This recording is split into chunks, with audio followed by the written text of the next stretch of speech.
When I was a young man, growing up in New York City, I refused to pledge allegiance to the flag.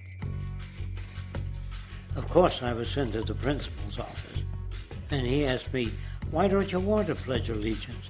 Everybody does." I said, "Everybody once believed the earth was flat, but that doesn't make it so."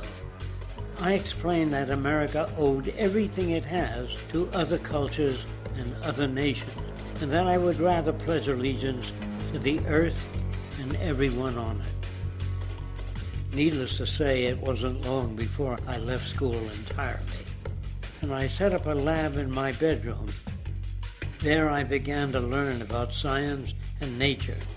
I realized then that the universe is governed by laws, and that the human being, along with society itself, was not exempt from these laws.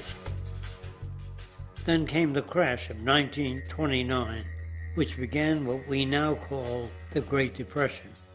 I found it difficult to understand why millions were out of work, homeless, starving, while all the factories were sitting there.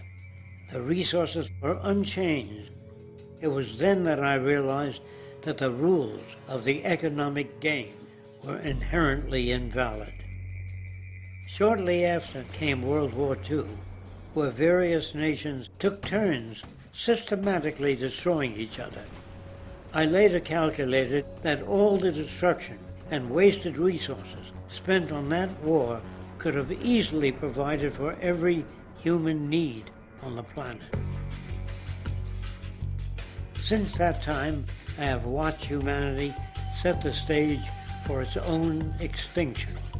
I have watched as the precious finite resources are perpetually wasted and destroyed in the name of profit and free markets. I have watched the social values of society be reduced into a base artificiality of materialism and mindless consumption. And I have watched as the monetary powers control the political structure of supposedly free societies. I'm 94 years old now, and I'm afraid my disposition is the same as it was 75 years ago. This shit's got to go.